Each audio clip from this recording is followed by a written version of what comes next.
I mean, welcome to Sesame Street. I mean, whatever. How are you? How is everybody? As usual, please wear your mask, be decent. We're still in vaccination all over the world. We need to be careful, and especially we need to be decent with people. So please be careful, care for your elders, for your kids, for your family, for everybody. If you don't do that, you're an asshole. Leave this place now because I don't want you here. This is for you. Anyway, hello, Jake. How are you? Good. How are you? Doing fine. How's things in your neck of the woods? Still crazy, crazier, a little bit less crazy. How is it? Well, we're potty training the toddler, so crazier, I guess, is the answer. Yeah, there's a lot more poop generally around than there was a couple weeks ago, but it's going well, so that's good. But at least the poop is not flying all over the place. No, not usually. that's a good word. Like not easily, not very usefully. How's things for you in terms of the situation with vaccination and all that? I don't mean with you in person. I mean in general with the country and all that. Is the situation? Do you see the situation allowing you guys to go back to the office anytime soon, or it's like what? I will worry about that when that happens. My guess is it's looking like we'll probably get pretty strong vaccination numbers by summer, or in summer, I should say. And I think people will probably start heading back to the office around the school year. Mm-hmm. There was just a thing where one of the big wigs at the teachers union said they wanted full openings in September for the next school year. So I think once people can send their kids to school, that'll be like when the offices can probably start looking to really get back up and running. This is my guess. I don't know. But also, they had a thing, I think it was in Ohio, where they're like doing a lottery for 5 people to get $1 million. Yes. Get vaccinated because people aren't getting vaccinated enough, which is I read it this morning, and I was like, "Wait, what? $1 million? I'm moving to Ohio. Even if I'm vaccinated, I'm just moving there to try and win the lottery." Yeah, nuts. Oh, it's so crazy. So who knows? Who knows? Yeah, here's much different because my kid, for example, started going back to school last September. Yeah. So she's been going to school without any, social distance, bubble, which is she can only see and be close to the kids in her own class, the mask and all that, except when they're having lunch, of course. But they've been doing that for science said it's safe, and it's been proven that it's safe. Kids can be in school.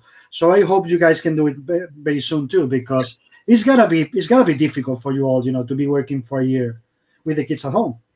Yeah, I mean we've managed to find a daycare situation, but even the daycare situation we have is from 8:30 to 12:30, so it's half a day, which is great. I mean, it's much better than most before we got that situation set up.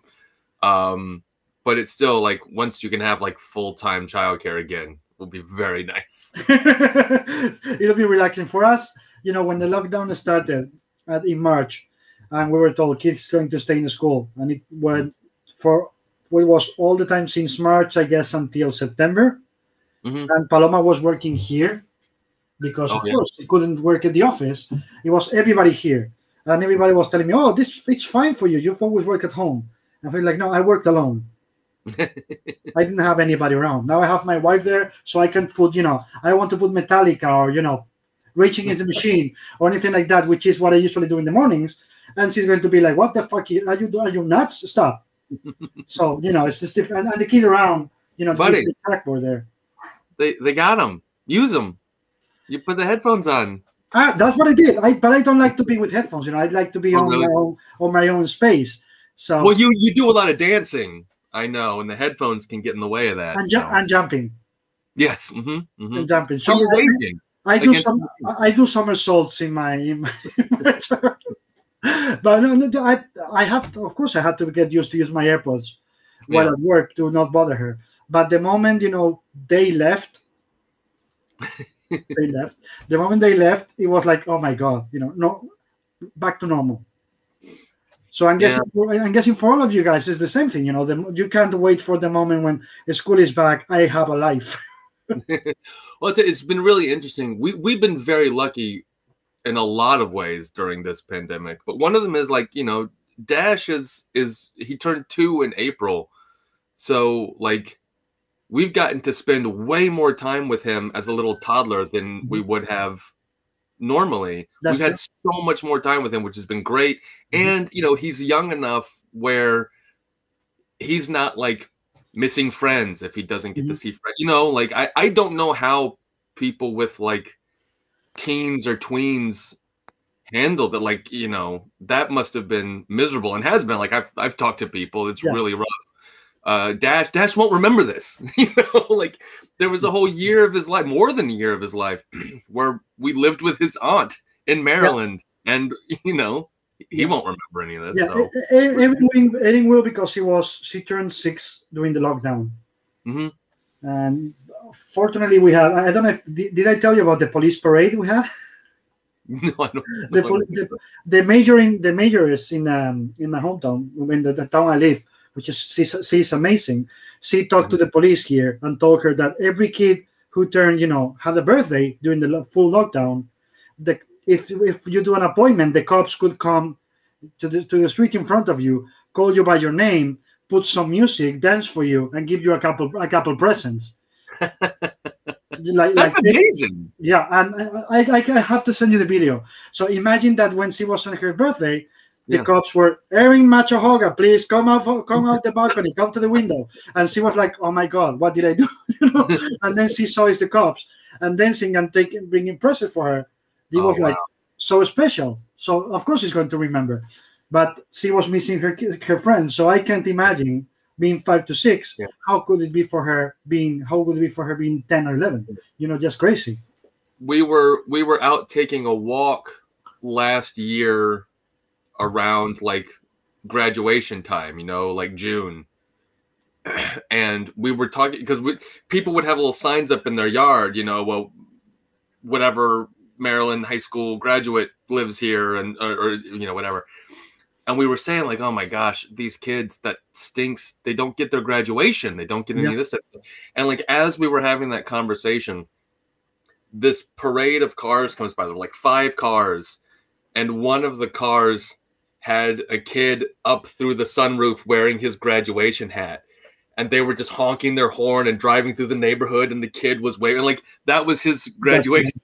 That's amazing. Stinks that he doesn't get the big graduation, but he was having a blast. The whole family was, people were waving, and like, it was neat to see people find a way to celebrate, and this, which is pretty cool. How much do you miss New York, if at all? Like, I'm old, man. I kind of. No, you're not. I am loving the suburbs. I mean, this is where I came from, the suburbs, and I love New York living, but it's hard, and you don't realize how hard it is sometimes until you're out of it. We've been here for over a year, and it's great. We have a dishwasher here. We have a washer dryer. We have a yard that Dash can go and run around in, which is huge. Like, I don't know if we'd have stayed in New York with a toddler in that small little room, and all that, we'd have lost our minds. Yeah. It's so nice. So like, I'm not exactly jonesing to, and we also gave up our apartment last June.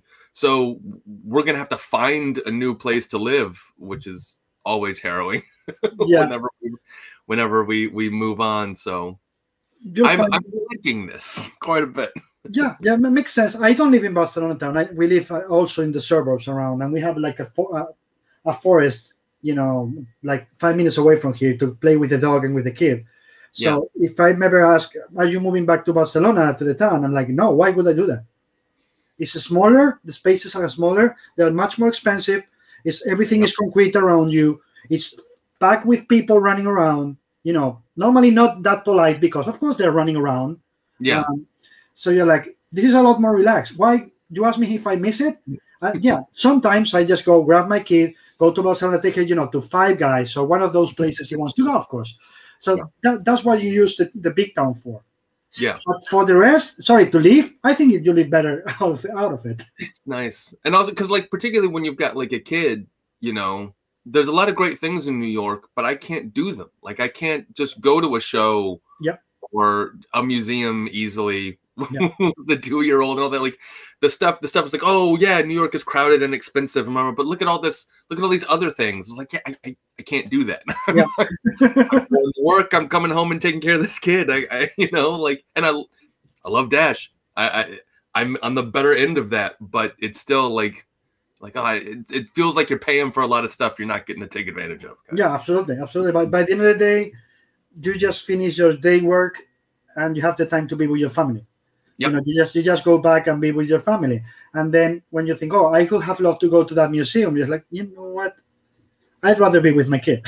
So that's what I think. And when Dash, you know, grows older, it'll happen what is happening to us. You know, Erin is just turned 7, and now she's starting to love the museums. You know, the aquarium, the zoo, whatever. Yeah. But any other museum, we're starting to take her, planetarium, something like that, because she's starting to understand. So when you get to 6 or 7, that's when you're going to say, you know what, I can do that because now you can see through the lens of your kid. Yeah. Which would be very exciting. And again, like, I don't want to live out in the boonies. I don't want to live away from any civilization. But with your axe on your back, right? Yeah, I'm not Ben Percy, actual Wolverine, chopping wood. Yeah, no, I want to be close to all that stuff, but I don't have to be in it anymore. Absolutely. You have Mike Perkins is here, artist Mike Perkins. Jake was always one of the most insightful editors I've ever had the pleasure to work with, but his own movie script writing is truly wonderful. Has he had the chance to write any more recently? I have. Mike is one of the How do you know that, Perkins? How do you know that? No. I love Mike. We worked together a few times. He's so great and just a lovely person. And we were chatting once, and I talked about my writing, and he was like, "Oh, send me stuff." And I sent Mike tons of stuff that I wrote, and he was always so nice about it and actually read it, which no one does. And I am still writing, Mike. I've been doing a lot of TV stuff, TV pilots and things. I'll send them to you. Let me know what you think. Now you have to read them. Yes. What's your primary love? Is it comic books or is it movies? What was your primary love as a kid, or both? Oh, I mean, particularly if we're talking about like my origin story, it's movies. Yeah, we were talking about Wolverine before, so of course we are into origin stories now. Yeah, I did not read comic books until junior year of college. Mm-hmm. I'm a very late comics bloomer. So it's very strange for me at Marvel sometimes because there's a heavy nostalgia influence in comics that I don't have because I didn't read them as a kid. You know, there's that thing of people like, oh God, those comics you read when you were like 8 or 13 or something like that just, oh man, you want to recapture that magic. And I don't have that. I didn't read comics until I was, 20 years old. Mm-hmm. But I was a movie fanatic. Absolutely. Yeah, I was a huge movie nerd as a kid. Still am. And how Dalibor Talajic had a great time working with Jake? Yeah, Dalibor's amazing. We've done a few things together. Hi, Dalibor. This is so nice. It's like this is your life. That's true. And how close or separate is it for you in your head to work in comics and to work with movies? The language, how is it different and how similar it is? I think it's actually pretty different. I mean, there's like basic. Let me say this: when it's working at its best, it's different. Yeah.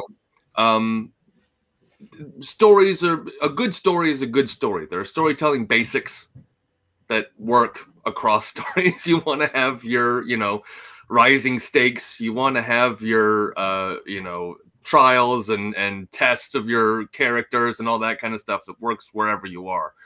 But the best comic books feel pure comics. Mm-hmm. And the best movies feel pure movies. And those things operate on different sort of rules, and they operate on different wavelengths. It should feel different reading a comic book than watching a movie. Absolutely. And you should be thinking about that when you write your comic book or your movie. Mm-hmm. The best stuff, I think, really knows the medium and knows how to pull out its strengths. I take, like, there was something I was thinking about recently is dancing. I love dance movies. Love them. Big musicals and all that kind of stuff are great. Dancing just doesn't work in comic books. Mm-hmm. It doesn't. I see people try to do it every now and then, and you can do beautiful figure drawing. And the best way to do it is to find a way to really maximize a graceful figure drawing, but that's not the same as actual dance. Mm-hmm. Doesn't actually give you what dance does. Yeah. So dance is just, it's almost impossible. Like, again, you can kind of do it in comics, but it never quite sings the way. It's one of the greatest things you can put on film because it's amazing on film. Like a good, beautiful dance number on film is almost the apex of the medium. So, but that's amazing. That's amazing that you see it that way, because many times I hear that how close movies, cinema, TV, whatever, are to comics, and I always say they are not that close. And if, in my opinion, if there's something that is much closer to comics, that's music. What do you think? I see what you're saying with that, and I think there's something to it because it's a purity of form a little bit. Music is pure auditory. Yeah. Comics are pure visual. Yeah. Cinema is a joining of the two, and so that idea of like really trying to find the most you can do within the constructs of listening versus viewing on a comic book page. I mean that kind of makes sense to me. I totally see what you're saying. And it's also about the pacing. I mean, the comics and music have, especially superhero comics. I always ask, let me ask you this first and then my explanation. For you, comics storytelling, what is it? Is it a symphony bar opera? Is it rock and roll, or is it jazz? I know you ask this question all the time, and I was going to prepare an answer for it. I was like, I know he's going to ask it. And you usually say jazz, right? That's your. With superhero comics, no. Superhero comics for me are an exception. For me, superhero comics are closer to symphony or opera because of the highs and lows, the valleys and the peaks. Yeah. You go from a really big fight and then to the quiet moments, and then you go back to the big character fight. So it's always, for me, this always closer to Lawrence of Arabia. If we can, and say because I just heard the album this morning, and much closer to what the music of Maurice Jarre Lawrence of Arabia is than it could be to jazz, which is a lot more impromptu, or what rock and roll would be. But if you ask the Brits, all the Brits tell you it's punk. So that's why I ask, because depending on who you ask, they're going to give you a different answer. Yeah. No, your opera / symphonic stuff answer makes sense. I don't know why I didn't remember it. Because I think you're right. That is it is that variance in comics, in superhero comics in particular, that is the difference between them and like a crime comic or a romance comic or a Western even. It is that variance and grandiosity kind of. You want your superheroes to go big. You want your superheroes to feel Wagnerian outside of the political leanings. That's a really good definition, Wagnerian. And it's also about, because you're trying to sell icons or characters that are supposed to be larger than life. with feet of clay, as the Stan would say, and all that, blah blah blah. Mm. But you need them to have that grandiosity, right? And that's also part of. It's gotta feel. Let me ask you this: when you're writing, do you have a background, a music playlist in your head? I make one. Whenever I write, I have. If you go to my Spotify, you'll see an insane list of playlists that are all made for various projects. Yeah. I that is one of the first things I do when I start a new project, because that's how I find tone. My writing is the tone of the music. That's what I was going to ask. If you adapt that playlist to the tone of what you want to tell, like Olivier Coipel told me, he adapts the music he listens to depending if it's an epic scene or if it's romance, etc. He just changes the music to enhance his, his mood in his brain, so he thinks he's going to enhance his work. Yeah, absolutely. And I love, that's a cool thing if you're a huge nerd like I am. You go, and if you can find writers you like on Spotify, it's the coolest thing in the world, because nearly all of them do this. We talk about, like, in the X Office, they share music all the time. And most of those creators have Spotify playlists. They're like, if you want to know what Leah Williams is writing, go check out her what her most recent Spotify playlist is. See if you can figure out what the next issue of X Factor or Trial of Magneto is going to sound like. It's really cool, and something that a lot of them do. And I think it's kind of a neat little thing that I like. I think is cool. Yeah. Do you think is there any limit to the kind of stories you can tell in superhero comics, or is, I would say, healthy for Marvel and other companies, but especially Marvel, since it's the company you work for, to try to break the boundaries, to try to do new things? It's like, of course, there's certain constraints because they're characters that belong to a corporation, blah, blah, blah. But by the end of the day, it's part of, do you think that it's part of your job to try to push the boundaries and do the stuff that's never been done in terms of tone and things like that? I think it's important to try to find something new and unusual, because that's, what I think excites the readership, and it's why we go to stories, is to find something new and cool and interesting. I wish we did more of that a little bit, because I love superhero comics, but I'm also a huge horror nerd. I was named after my dad's favorite John Wayne movie. Westerns are in my blood. I love them. Yeah. So I like when we can find some of those edges, and you can do a lot of that stuff within a superhero story. That's, superheroes are not as tight a genre as I think sometimes people think they are. You can do a Western story in a superhero. You can do a romance story in a superhero story. You can do a horror story in a superhero story. Like, it's so malleable, it's hard for me to even think of it as a genre. And I think it's a problem when you do, because then you really limit yourself to, okay, well, we're doing another superhero story, so we have to have this thing, do this thing, do this thing. And you really don't. I don't think, again, I don't think those rules exist as much for the superhero genre as people say. Yeah, absolutely. That's something that I love that you mentioned, because people think about all these rules.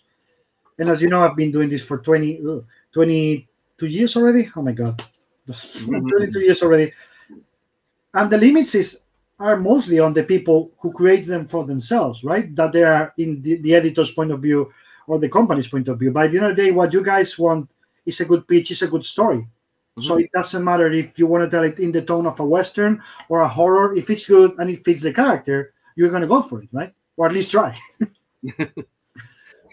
Yeah. It's one of the things I love about the format, particularly when I think it's operating at its best, is you can do nearly anything in a superhero comic. There's not much that you can't. Yeah.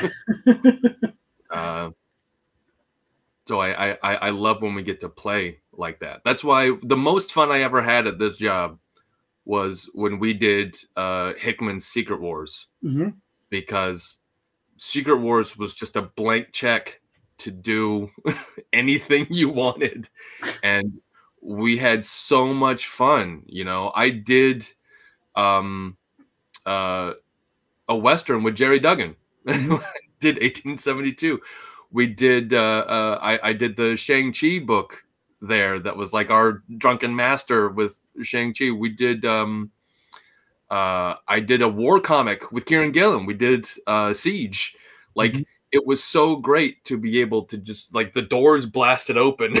You could come in and just do whatever. And oh my God, what a blast that was. I had so much fun during Secret Wars. How much would it be for you guys, if Marvel, I don't know, I know it's not going to happen, so that's why I'm mentioning it. If it was a possibility of it to happen, I wouldn't ask you this because I could get you in trouble. But since we know it's not going to happen, how much fun would it be that Marvel would have, the epic brand back, to be able to do whatever comic you wanted, create your own, etc. I mean, it'd be super fun. It would be super fun, but also, again, like, there's nothing that stops us really from doing that stuff now. There's no reason we can't do a high fantasy story. We've got the Savage Lands, and we've got World, and we've got, there's nothing that stops us from doing a Western. We've got the new Werewolf by Night book that I did was a sort of horror Western superhero thing. Like, nothing stops us. They're like, the epic line is cool. It'd be fun to do that, but like we've also got any opportunity we want right now. Absolutely. What is the craziest book you've done as an editor, and why is it Spider-Woman? Spider-Woman's pretty crazy. I love Spider-Woman. I was very sad to be moved off of it, but I was transferred over to that blasted X-Men office. Spider-Woman was great. That was, there are times where you put a book together and it's just kind of magic. It just works. And that definitely was the case with Spider-Woman, where the concept with Carla and the art by Pere and the colors by Frankie, like everyone just sort of jived right from the get-go on that, in a way that was great. And I love pushing people and needling people, and Carla in particular responds to that, I think, very well. As does Pere. So we just had fun. Like that's just a fun book to work on. So yeah, Spider-Woman was awesome. Okay, but if that's not the craziest, which one is the craziest? The craziest. I mean, I was on Deadpool for a bit, and Deadpool's pretty crazy. we got to make him king of the monsters, which I never thought we'd do, which is pretty rad. Well, you know what I always loved doing, and I don't get to do as much anymore because it's sort of something that the juniors kind of do, are the anthologies. Yeah. I love, and because again, the anthologies are usually kind of a blank check to just go bananas. Yeah. And I did Secret Wars Journal in Secret Wars, which is one of the craziest books I ever did. That was super fun because that was really like, if you want to see what pure Jake Thomas comic book brain looks like, Secret Wars Journal was when I could do anything I wanted. We had all of these worlds and all of these genres, and they just said, make a book with some stories in it. And I got to go nuts, and it was so fun. I've done a couple of Halloween anthologies, which, as I said, big horror nuts. So that was awesome. Yeah, those anthology series are the best. You are not able to do any of the what's the name? Black, White, and Blood books. I am doing the Deadpool Black, White, and Blood. See? I will be doing that too. Yes. And those are anthologies in a way, right? Yeah. Oh, absolutely, they are, and we've got some crazy stuff coming up in those too. So, So I still, I still do get to do the anthologies, but they're very like rare cases. Whereas I used to every time an event happened, give it to me. there's an anthology. I'll do it. Peter Aracu says, "Hi everyone from Colombia, and what do you look?" I was going to ask this question, so leave it to the fans. What do you look for in a portfolio? And are deadlines always a page a day, or it can vary? Thank you very much. Sure. Well, I'll do the second question first. Deadlines, we try to keep them to about a page a day. Would be nice because that gets you close to a monthly schedule. But it depends. What we really want is to find out what you need to draw a good comic, and we try to work around that. But obviously, also, I'll be honest, it depends on your level of skill. If you're going to draw an insanely beautiful and perfect book with these lovely detailed pages and all that stuff, and it takes you 9 weeks to draw an issue, we'll find a way to do that. It'll be hard, and you're not going to do a lot because you can't. It takes you 9 weeks to do an issue. But if your work is good but not great, and is fairly simple and not overly worked or detailed, and you're taking 9 weeks a book, then we're going to talk to you. We're going to say, like, why is this taking nine weeks? And try to work with you to get faster and move quicker, because obviously, we want our artists to do as much of the book as possible, but we are on a very demanding schedule. Yep. Comics come out at least once a month.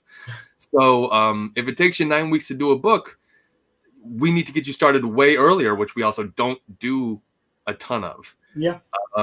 So it again, like, we try to work with you to get the best book possible as an artist, but that requires some, sort of self-knowledge on your side of what can you produce, how can you produce the best, and what's going to make the best book on the best schedule. It's very negotiable. Kind of.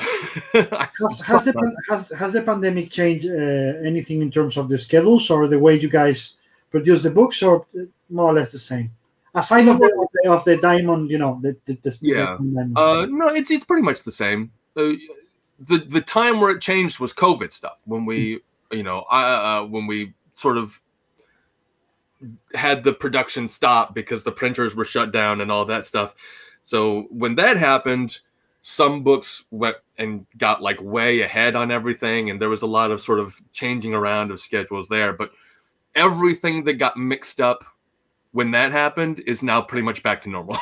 All of those schedules have sort of sorted themselves out enough that now everything's kind of back to where it was in the general comics chaos. The general comics chaos. That's the perfect way to define it. So we're pretty much back, and the diamond thing has not really affected scheduling at all. So. And his other question was about portfolios. Let me complete it. What are the things you love to see in a portfolio? First, we'll talk about artists, because he's an artist, of course. And the second thing is, what's the things that made you cringe, that made you think, oh my God, not again? I mean, I guess right off the bat, let's talk about the difference between interiors versus covers. If you want to be a cover artist, if you're looking for covers, I'm just going to let you know that's hard. That is hard. I was an actor when I started. I went to theater school and all that stuff at NYU and everything, and I wanted to be an actor. And I remember one teacher that a lot of people hated because he was this guy started one of our classes where he said, none of you are going to be famous. You know how I know that? Because you're here. If you were going to be famous, you would be so beautiful and charismatic and incredible that someone would have done something with you by now. You would have auditioned for something and someone would have pulled you aside and said, come with me. We're going to find something for you. Like, if you were that, you wouldn't be in a classroom right now at this point. And he was right. You know? And I think that's kind of the way it is with like cover art, where like if you have the chops to be a cover artist, people are falling all over themselves to work with you. Mm-hmm. You know, that's just kind of the way it is. There are incredible, amazing interior artists who we still don't put on covers. Mm-hmm. You know, because covers are just their own thing, and they are, you know, you just have to have not just the skill to be able to draw a beautiful person, design, whatever. You have to have the instinct for how to get the best out of a pose, get the best out of a background, make all of the elements work in tandem. Like, you know, and there's a difference between cover art and interior art. There just is. And you have to know the difference, like what makes the difference between a beautiful splash and a beautiful cover, and be able to execute that flawlessly. You know? So I would recommend for new artists to start thinking about interiors. And if your interiors and your splash pages and all that stuff are so gorgeous that you should be a cover artist, someone will tell you. Mm-hmm. So for interior stuff, first thing I look for is storytelling. It has to be clear. It has to be dynamic. Find a story that is exciting and excites you when you do these illustrations. So that, you know, a page that grabs you is important. The clarity of the storytelling is important. I would also say the variety of the storytelling is important. Ideally, when I flip through a portfolio, I want to see splashes. Mm-hmm. I want to see an action page. I want to see a page of characters talking to each other. I want to be able to know that I can give a script to a person and they can do whatever is in that script. They can hit the action pages. They can hit the drama pages. So showing that you can really do both in a way that is intriguing and exciting. Because, you know, as we were talking about earlier with the symphonic nature of comics, you have to be able to hit those highs and lows. You have to be able to have that punch that makes the reader go, holy crap. And you have to be able to have that moment where one character breaks another character's heart. Yeah. And you know, you have to find the acting in the faces, you know. You can't just draw it, you got to act it. You have to find the best angles to really bring out those emotions, you know. There's a difference between the way a full-on shot, an overhead shot, an underhead shot makes you feel. Mm-hmm. And when I see an artist who knows how to use that, that is important. Mm-hmm. And that is big. The other thing I think, and this is something everyone says and no one listens, is show us you can do the basics. Mm-hmm. Don't break panel borders. Yes. On your Deadpool pages. Show me you can do a grid. Mm-hmm. You know, like anyone can have a moment where, oh my God, that character's punch is coming out of the grid. Everyone's got 5 of those, sometimes 5 on the same page. Show me you can do that grid. Mm-hmm. I will trust you. If you can tell me a great story in a grid, when you come to me and say, I want to break this panel border, I'll go, and the guy knows. Yeah. Like he's showing me he knows how to do straightforward storytelling. If he wants to do something a little different, let's go for it. but Yeah. I want to know you know the basics. Yeah, I always try to teach young artists that exactly that stop it with the overlapping, stop it with going out of the panel borders, because I was telling, if imagine a Michael Bay movie, if you're going 150% at all times, you lose the emotion. There is no nuances, it's just too much. Yeah. In comics, it's the same. If you overlap all the time, it loses every single possible meaning it could have. So you need to make it important. You need to make it for a reason. It's got to be there for something. If it's just there because you can do it, it's not. It's meaningless. And the dirty secret behind it, I think, for a lot of people, is that when you look at one of those pages where you've got a bunch of overlaps and that kind of stuff, what that kind of tells me is this person doesn't trust themselves. Yeah, yeah. They don't trust themselves. To cover. They need to hide. They need to cover something. Absolutely. Yes. Absolutely. And that's big. What that tells me is, if I drew this in a grid, it would look boring. Mm-hmm. And that's not what I want to see. I want, like if you look at me and you say, "Oh, I did this because if it was in a grid, it was boring," and that to me is what you are saying. If nothing is structured, yes. That's saying you just don't have the chops to do it in a grid, and if you don't have the chops to do it in the grid, you don't really have the chops to do it. Absolutely. And it's also about how important it is for you as an editor, and also when it comes to check artist portfolios, that quiet moments, the moments of silence that you see they can take, because we take for granted the action part, as I always say, because those kids have always been reading superhero comics. That's what they want to do, so they can do action. Okay, but the part where I normally get them, and it's more difficult for them, is when I tell them I need at least 1 or 2 pages where real people are talking like real people in a coffee shop. Mm-hmm. Yeah, well, it's not just that; it's that it is again that thing of. Do you as the artist feel like this scene is boring, mm-hmm. or do you as the artist find ways to make this scene interesting?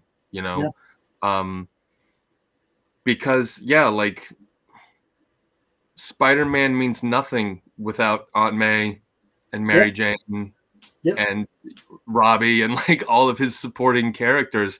And if you can't have a scene between Peter and MJ, mm-hmm. mean as much as a scene between Peter and Doc Ock, you shouldn't be drawing Spider-Man. Absolutely. What was it's like when I get asked, and I've discussed this with Garth many times, and Steve before he passed, because he saw, like, what were the most important moments in Preacher? It was the huge, big explosions and all that, or it was them sitting in a bar talking? And the answer I always gave Steve and Garth was, that's the point on why I loved Steve so much, that he could draw 20 pages of people talking in the bar, and it would be exactly as interesting as the fight would be. Yeah, absolutely. I mean, well, that's like, there's almost an entire issue of that comic book where 2 characters are just sitting around talking about Bill Hicks. Yeah, that's true. And it makes you love those characters. Like, you read those pages and you go, oh my God, these guys and their relationship and where they've been, and we know what's coming. Like, that scene is what makes the crazy shit that they do later mean something. Exactly. Is it that moment that is supposed to be quiet? That's where the real storytelling that gives you the depth that you can use to make the fights poignant later, right? Yeah, absolutely. And that's what we want. I mean, like, we have I see a question here about the X books. Yes. Yeah, let's go for it. I also see Carla Pacheco saying, "What's up, dorks?" Oh, Carla, hello. Pedro Mercader, let's go with that question. Yes. Pedro Mercader says, "Hello, everyone. How do you coordinate with the rest of the X titles? Is Kikran supervising your series? And then we will get to the second one, which is the pitch for writers, because I know you're a writer, Pedro. So let's go with the first one." So I'll sort of transition here, because how the X office works is we have an X Slack where all of the X writers talk to each other and ask questions and put up their scripts and that kind of stuff. So really, it's communal, right? It's amazing. It is one of the coolest things I've ever been a part of here at this job, to just be able to see the brain trust work in real time. It's been amazing. And they'll do stuff where, like, there was a page that just got put up recently that's an opening splash page, and the writer put up the art that the artist had turned in, and just to appreciate it, just here's the art that came in and it's so beautiful. And one of the things he said was, I'm throwing out all of the dialogue for this scene. The artist nailed it. The artist did everything I needed to do in the captions that were there. And it's a quiet moment. It's a big, giant vista with a small, kind of broken character right there in the middle. And the artist, it's a quiet moment. It's a quiet moment that's a splash page that is huge, but also small, that gets right into that character's mindset and where he is. And the artist was like, or the writer was like, great, I can throw out my writing. And that's what you want. Being able to find those moments for an artist is huge. And so that answers that part of the art question. To the ex office question, that is, we have the Slack, and then every other week we do a 2-hour Zoom meeting where all the writers and editors get on Zoom and just talk through where we're at, what questions people have, that kind of stuff. And Hickman isn't supervising, but he's a genius. So, well, we're all involved in these conversations, but when Hickman says, hey, what about this? People listen because he's Jonathan Hickman. He's writing the main book currently. So, like, he is writing the main book. But also, like, this is like a bunch of directors and writers and producers all getting into a Zoom with Steven Spielberg. Like, you sort of listen to what Spielberg has to say, because it's at least worth considering. That's what I was thinking about. The making of they showed of the Mandalorian. That there's like you have the Jon Favreau, you have all the other directors, you have Dave Filoni, but then you have that shot where just Lucas is walking around, and everybody just stops and looks at Lucas and like, what do you think of this? Like, okay, so that's what I was thinking when you were mentioning it. Everybody in the Mandalorian doing such an amazing work, but the moment George Lucas steps into the set, everybody, like, hi. Yeah. I mean, I feel like Lucas has taken some dings recently, but that guy's amazing.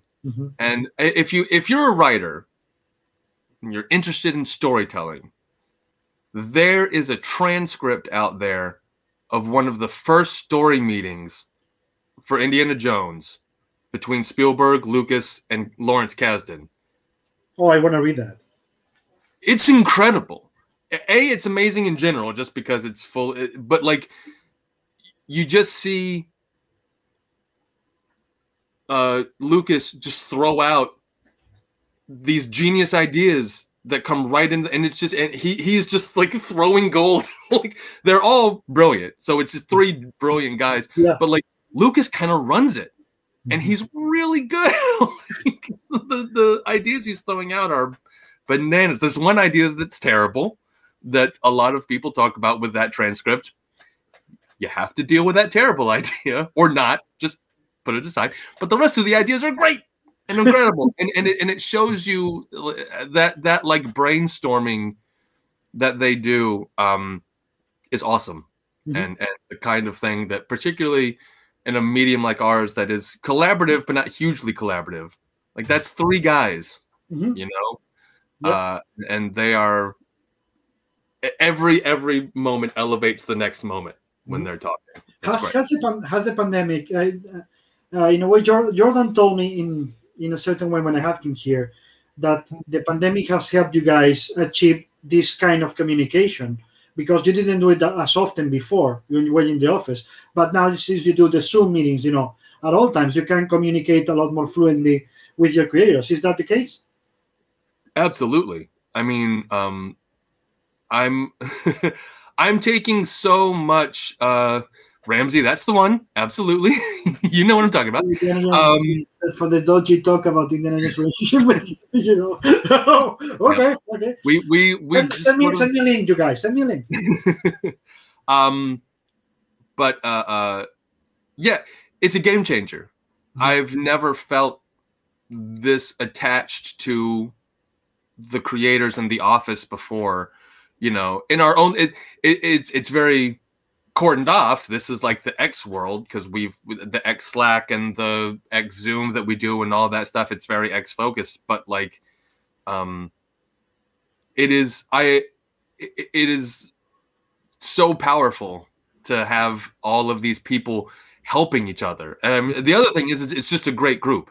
It's a great group of creators who are brilliant but not precious, mm-hmm. and are very happy to work with others and put their ideas through that crucible to make them stronger. So it's been really cool. And I'm like, as I'm looking at other projects now, I'm looking at them with an eye towards that, mm-hmm. you know, because I thought that just has been really, really helpful and awesome, and has allowed us to do things that I don't think we would have been able to do before. Yeah, so. Yeah, and it's also about that level of communication also allows you to, as you said, not be precious about things. You can throw, as you said about Lucas before, you can throw a lot more ideas on the table, and you know, as I always say, throw shit at the ceiling or whatever, and see what it sticks, right? Yeah, absolutely. You know, and you never know where the next good idea is going to come from. Mm-hmm.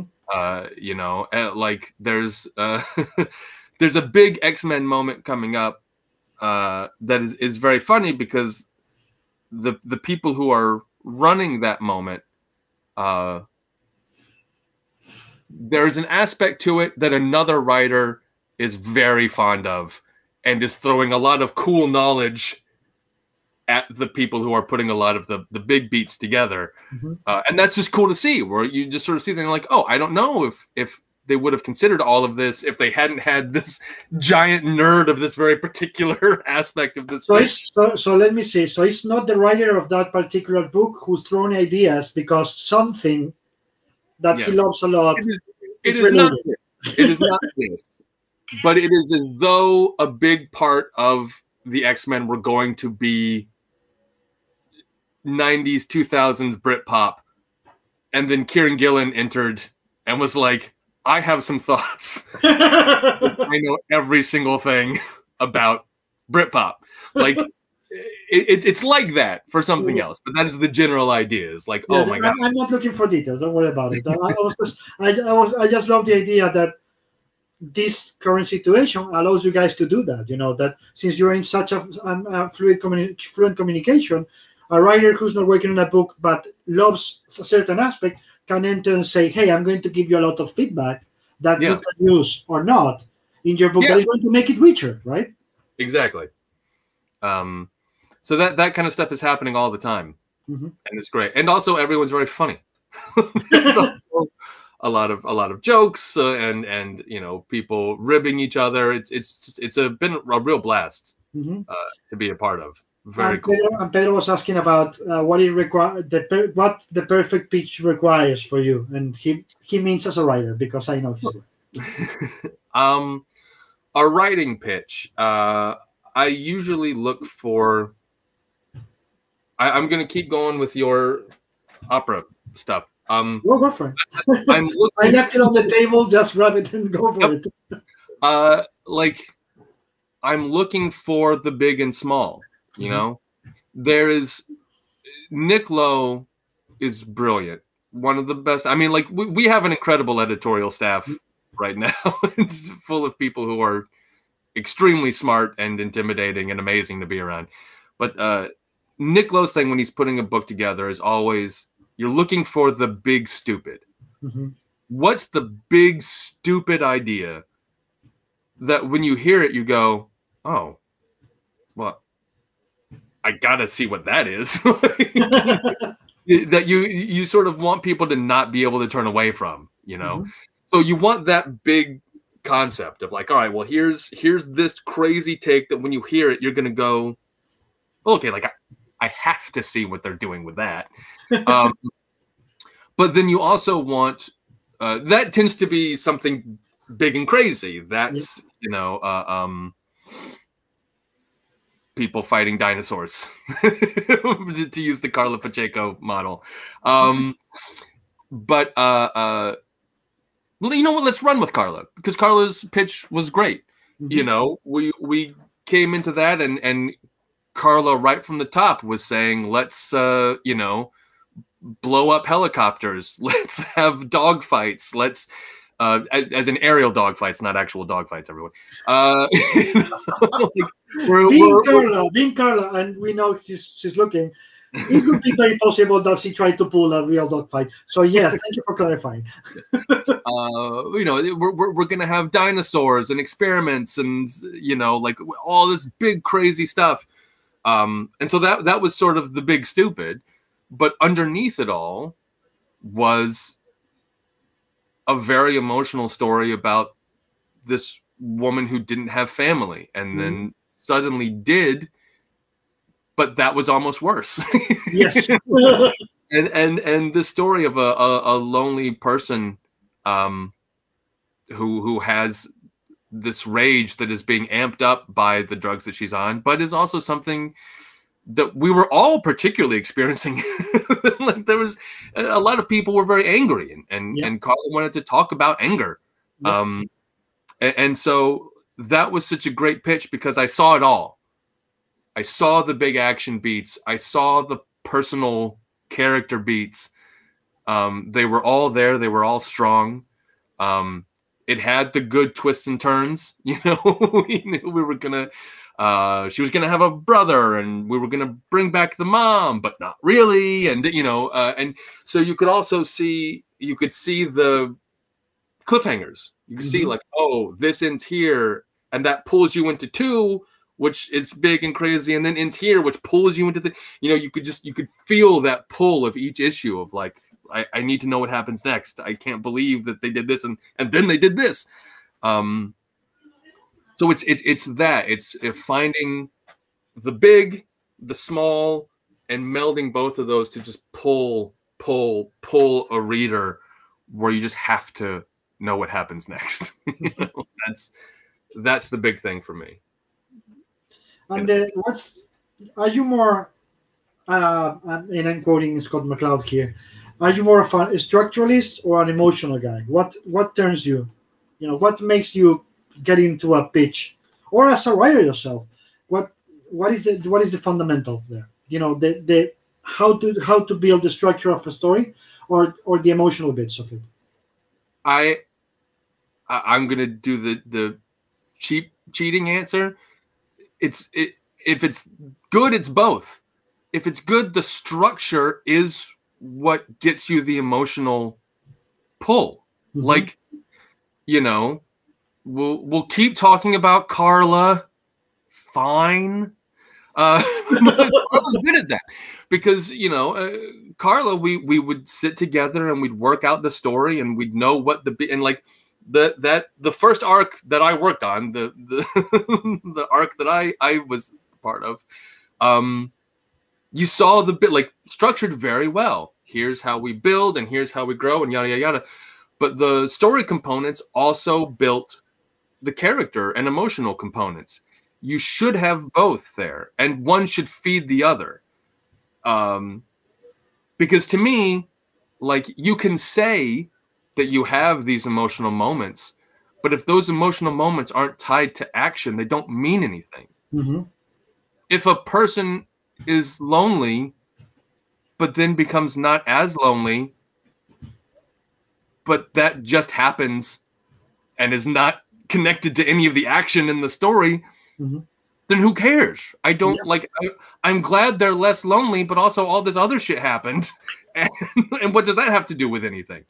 So, like, or you know, on the other hand, like if you have a bunch of crazy stuff that happens and happens and happens, but I don't care about any of it, and what it means to the characters, then also who cares? Like, you can have the amazing action, but if it doesn't mean anything, who cares? You can have this like strong emotional story, but if nothing actually happens in it that means anything, like if there's no action there to support that, then that also doesn't matter.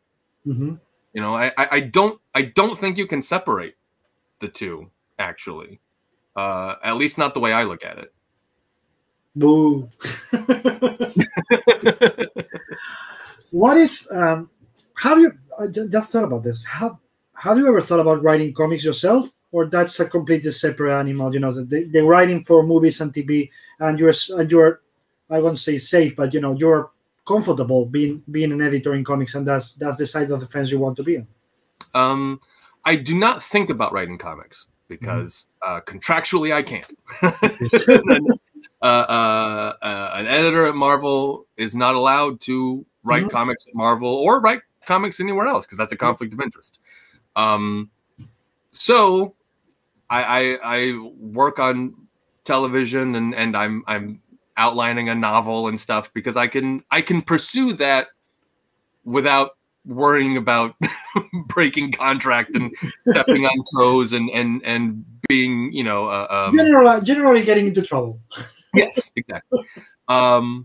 If one day I'm not working at Marvel for any reason, if I manage to actually make a career writing on my own, or if they just get tired of me and kick me out, then I'll think about it.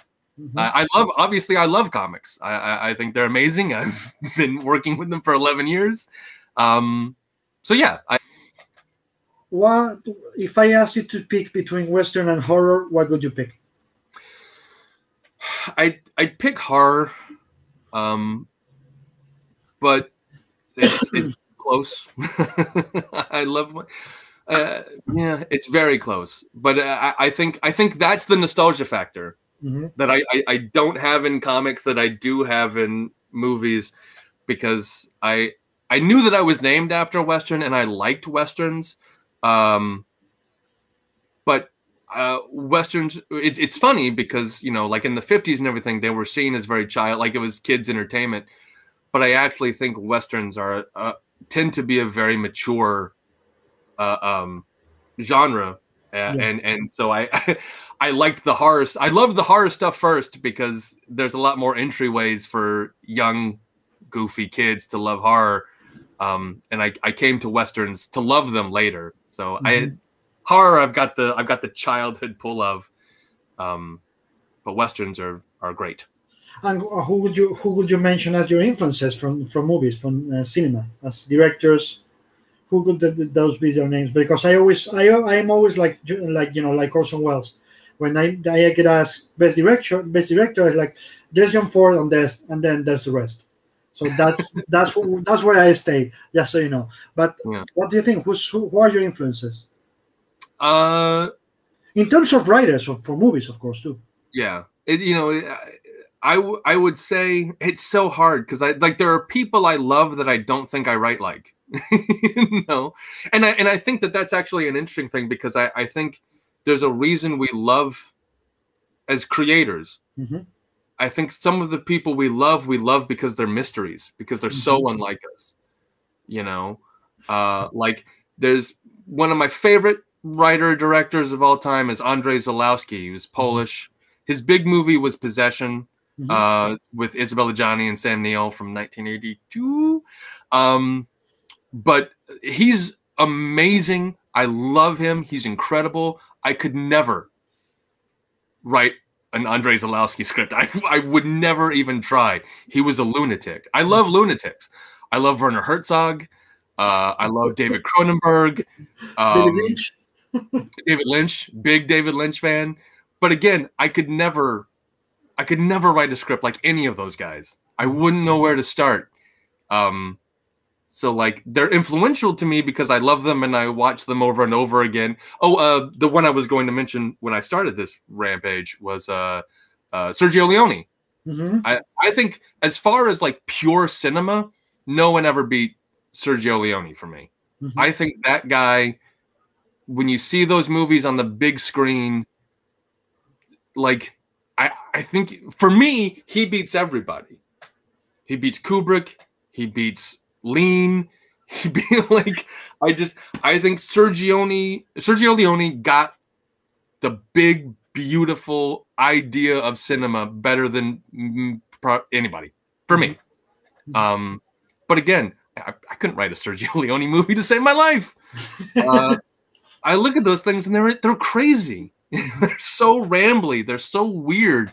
They're so epic, but also small. They're huge stories that are very, very tiny. I don't know how he does it.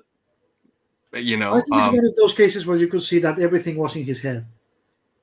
Oh yeah, absolutely. That he was shooting. The whole thing was already in his head. He was shooting. That's how he could get so rambly or so going from small to big in just like this, you know, because it was just the mood he was feeling to shoot that day. And I'm sure he wasn't that way. But he also taught, you know, Clint Eastwood how to shoot, him and Don Siegel, you know, being really tight, really fast, you know, you know, like the moment, flow with the moment and don't do many shots. So I'm guessing, you know, he got the big spaces, the big landscapes that were actually in southern Spain, in Almeria, from Leone, and then he got, you know, the really fast shooting, really cheap with, you know, from Siegel. So that's one of those times when you see those mixes where like there couldn't be two guys more different than Don Siegel and Sergio Leone, and Clint Eastwood got the best of both. So you're like, okay, you know what, Clint Eastwood can be a really crazy right-wing asshole, but he's a fucking genius. He's an amazing filmmaker. You're a lunatic to try and fight that. Absolutely. He's incredible. What comics are you reading now that is not Marvel? Not a ton, mostly because I'm in crazy childcare and potty training. I'm finally catching up on Monstrous, which is great, as everyone knew. And I like, you know, there's this picture like I know this is going to be good, but you know, I'll finally get around to it one day, and I'm finally getting around to it. And hey, guess what? Monstrous is good. Let's see. I like there's some creators I've talked with a bit who send me stuff that I try to read. So I'm reading like Sea of Sorrows, which I really like. That's a cool, and you talk about horror, like that's a really fun, cool horror comic that I really, really dig. Yeah, not much other than those things. So those are my and like, you know, I've read most of the old Alien comics, but I'm still making my way through those. I've still got a few little bits and bobs that I'm finding left to read as I dig into, as I try to round out all of the Alien stuff. How much fun is it for you to be working on those books? Amazing. I mean, again, horror is my first and greatest love. So to be able to be working with the people who run that and, you know, add to the mythos, and they're very, you know, they're not as dramatic as Lucas Arts is on the Star Wars stuff, but like they want everything to try and count, you know, and so like we're working out the timetables and we're working out all of that kind of stuff, and so the idea that like, yeah, you're adding something to the Alien legacy is amazing. And it's similar with Predator. That Predator book is really, really good. And I think people are going to really like it. And it's amazing. Again, I think Predator, particularly like those first two movies, that first movie in particular, like there's that sort of elemental horror to it. And it is the kind of movie I love where you can enjoy it on a dumb level of just a bunch of muscle dudes in the jungle fighting a giant predator monster, but you can also enjoy it. Like it's a surprisingly, I say surprisingly, no, it's a surprisingly smart film and that again, it works so well on the dumb level that it's easy to just go like, oh, okay, this is a fun action movie where a bunch of muscle dudes fight a monster in the jungle. But the way it's, again, structured, that also leads to the emotional beats, is that it starts with, you know, these American soldiers going into this small Central American, South American, Central American village, and just wiping them out. But that's the part that I love the most. Sorry to interrupt, because that could be, and one of the reasons I love McTiernan so much is that would be the ending of any other movie, right? And he pushes it again. But you can see, you know, it is a fascinating critique of American power, because these guys go in and just beat the shit out of this little country for reasons that they find out are not actually good reasons. And then a bigger power than them comes along and beats the shit out of them. And there's that idea of like, oh, is this person right because they can come and beat the shit out? Like, what does that power actually mean? What does it mean to be able to kill something and dominate something? And you know, how do you use that power and why? And what are the responsibilities of that power, one might say. And like again, there's a lot of really good, interesting critique of American foreign involvement in Predator. It's very smart and very cool, but also it's a fun movie where they fight a monster. It works on both levels. But that's also what made, for me, McTiernan's movie so above and beyond anything else in the 90s, that he had, in all of these movies, he had those two readings. You know, you can read Die Hard, just, you know, a cop movie who tries, you know, has to run away and kill the bad guys. But if you start digging, you know, about the culture with the yuppies in that era, you know, where the guys were just snoring coke and etc., you start scratching, and there's a lot more to that movie. You know, Hunt for the Red October would be not the perfect sample for that, because this did from the beginning. But, you know, it's supposed to be an espionage movie, and then you realize that the guy is actually trying to flee, you know, his government. He's not trying to kill the people, so he just goes around. And that's what I always love about McTiernan, is that it looked one thing, it looked dumber than it always actually was. Yeah, he understood it. There's the big dumb in all of his movies, but there's also the personal, emotional beats that really pull you through, you know? And like, I mean, it's hard to beat that, like, Predator, Die Hard, Hunt for Red October sort of, like, the fact that guy just banged out those 3 movies in a row is amazing. Yeah, absolutely. And then I love The Last Picture Show. I know not many people does. Oh, you mean Last Hero? Last Action Hero, sorry. Yeah, Last Picture Show is the Bogdanovich one. Yeah. Sorry. I love Last Action Hero. Yeah, oh my God, what a mess I just did. But anyway, I love Last Action Hero. Many people doesn't, but I think it was the problem of that movie. That movie was so ahead of its time. I agree. If that movie came out today, people would eat it up. That's you know, it's smart, it's funny. It's Shane Black, the script, so like you know, great dialogue, great bits. Yeah, it's a good flick. What do you think about Predator 2? Because I love Predator 2. I love Predator 2 too.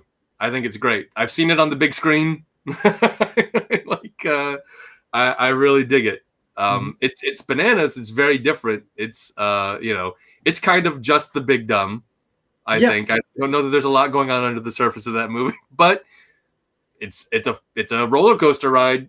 Yeah, this is, you know, it's fun because they try to have that big idea about in Predator 2, you know, about the pollution and how the environment is going to hell and all that, but it's just so obvious and so in the surface. You are like, you know what? No, that's an excuse to have the movie and to say the Predator will come, and then they completely forget about it. Yeah, they get all of that out in the opening sort of crawl, and then you're just off to the races. Exactly. So what is we've been like 1 hour and 15 minutes already, so I guess you gotta go back to work. So one last thing for you. What's next for you as an editor? What's the thing that you've been trying to achieve as an editor, the kind of book that you want to do, you've always wanted to do, but still haven't been able to? And if you can't reveal it because that's a trick you want to keep in your sleep, don't say it. I don't want to.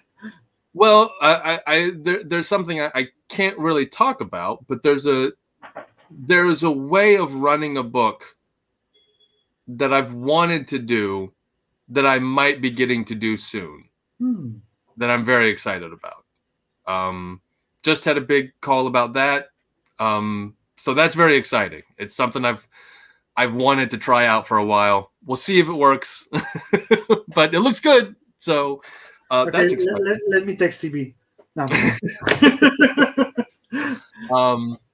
But you know, there's stuff I've touched on that I'd like to do more and bigger. Like I've done some horror stuff in the Marvel universe, but I've never done like a full ongoing horror book in the Marvel universe. But like I am getting to do Alien and Predator, so like like that's amazing. And I've gotten to do like shorts and specials and stuff. Like I've done a fair amount of horror stuff, so I've got to do that. Well, but it's not the same, right? It's not the same because it's not. Sorry to interrupt you, but it's not the same because it's not in continuity, right? It's not part of the universe. Yeah, there's so many elements of Marvel that are horror-y that you could just go in and like turn the dial like way up and just go full tilt horror into it that I'd love to do. So is that here's the thing. Here's the thing that I've been trying to find a home for and haven't found it yet, and I'm still looking. I love the Marvel Universe, and I love that it's interconnected, and I think that that's amazing and cool and one of the most brilliant pop culture innovations in history. But one thing that's done for us that I find a little frustrating is at this point, and it's been this way for a while, pretty much every major superhero character in the Marvel Universe is a billionaire, is best friends with 5 billionaires, or by any logic should be a billionaire. Yeah. It is very hard to do a story in the Marvel Universe right now where any of our characters have real people problems. You know, it is unbelievable to me that Spider-Man should ever have a problem paying his rent. He knows kings of countries. He knows a dozen billionaires. There's like that guy should never have a problem having an apartment. You know? And it's that way kind of across the board. And so a thing that I've tried to find a place to do is like I would love to do a book about some people with powers who are out in the middle of nowhere, you know, who are living in like deep Appalachia or out in the boonies of Utah or deep Texas or something, where they're trying to use these powers for good and also keep the lights on. And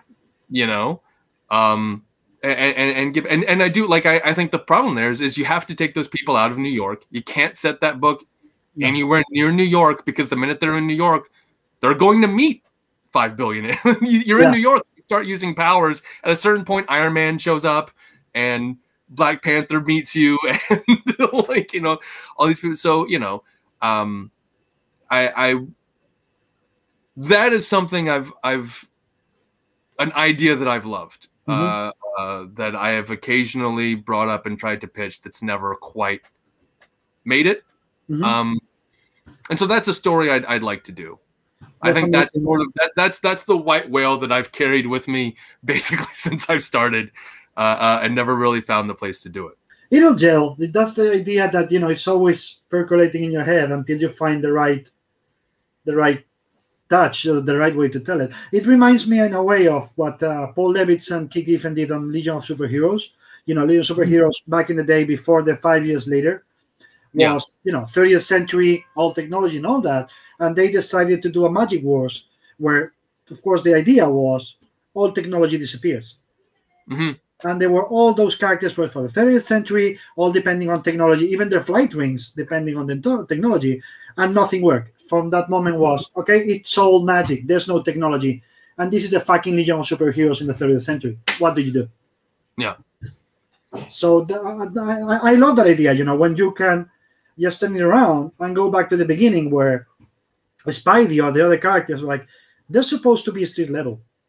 They shouldn't be able to, just speed dial, as you said, 5 billionaires or 500 millionaires. So, hey, Reed, I need, give me an apartment or, whatever. Yeah, that's true. I haven't thought about it that way.